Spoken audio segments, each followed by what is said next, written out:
September 11th changed the world. Our deepest fears now haunt us. Yet I am convinced that military action will not prevent further acts of international terrorism against the United States. Now, this resolution will pass, although we all know that the president can wage a war even without it. However difficult this vote may be, some of us must urge the use of restraint. Our country is in a state of mourning. Some of us must say, let's step back for a moment. Let's just pause just for a minute and think through the implications of our actions today so that this does not spiral out of control. That was Democratic Congresswoman Barbara Lee of California. And just days after the September 11th attacks in 2001, before becoming the only member of Congress to vote against the authorization for use of military force. In the nearly 2 decades that followed, presidents have used the open-ended authorization that passed that day to engage in military action across the globe. Now, amid rising tensions with Iran, she is no longer alone as a growing number of lawmakers aim to reclaim congressional authority on the war. Let's bring in right now Congresswoman Lee. She joins us. Congresswoman, thank you so much for being with us. Glad to be with you. I remember through the years a few members of Congress actually expressing concerns about Article I powers when it comes to war and peace. You were alone in 2001, but it does seem more members are joining your side. What does the future look like in this area? Can we expect Congress to force the president's hand? You know, yes, we can, and I think that the repeal of the 2001 authorization, which we worked on in the Defense Appropriations Bill, which was passed, is one signal that Congress will be following up and working on this consistently.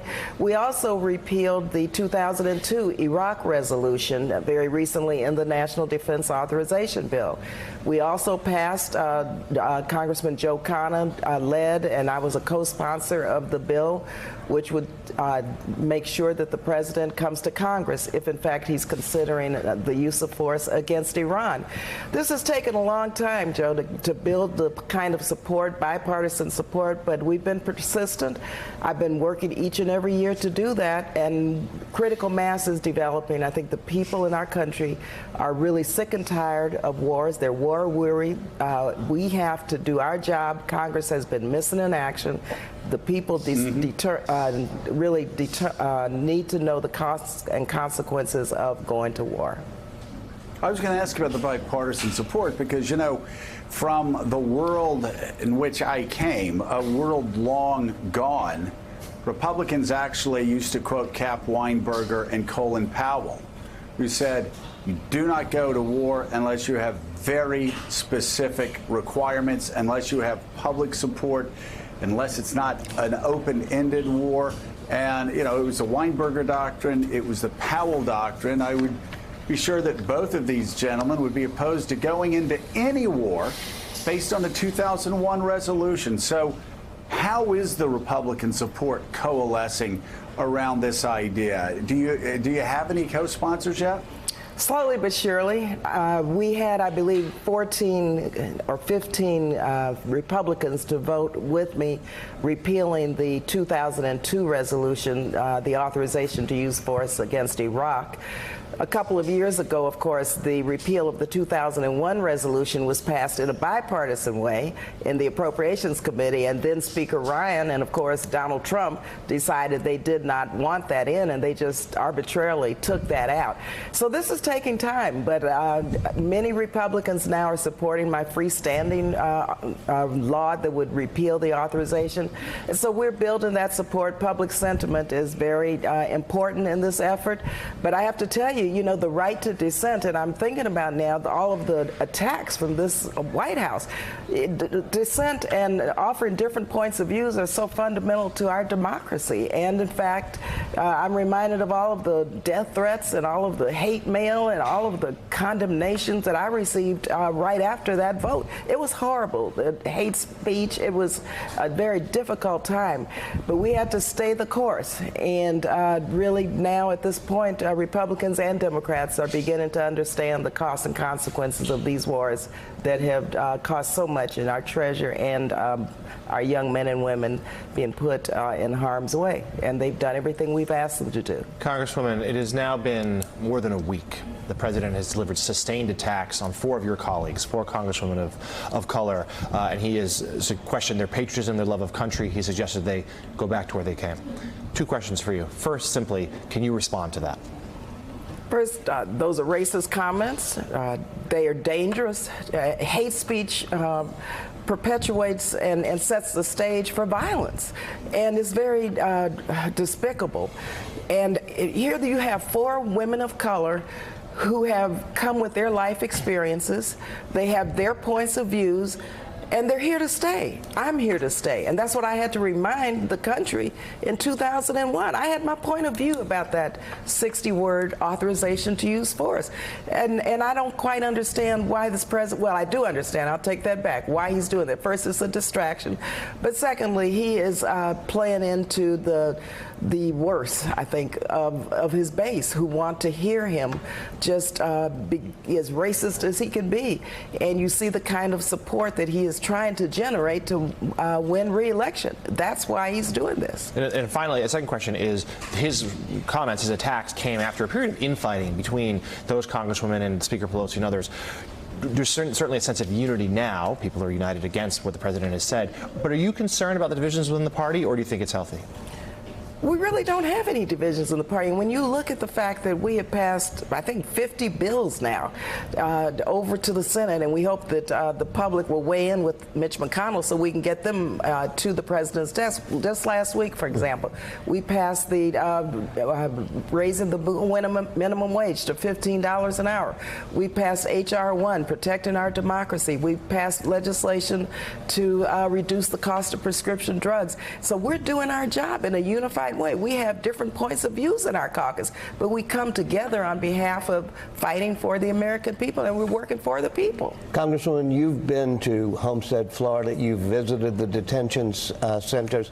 Tell me what you saw there and what you plan to do about that. Last week, we went to Homestead, Florida. It's a shelter. I serve on the Appropriations Committee, which funds, the subcommittee which funds the refugee settlement programs. I saw young people who were traumatized, first of all. They're being warehoused, secondly. This is a private company running this shelter. They're making over $1 million a day. They're not processing these children in an expedited fashion. They're taking their time. We went in and saw how they were being taught in their classrooms. You couldn't even hear yourself talk. It was just chaotic.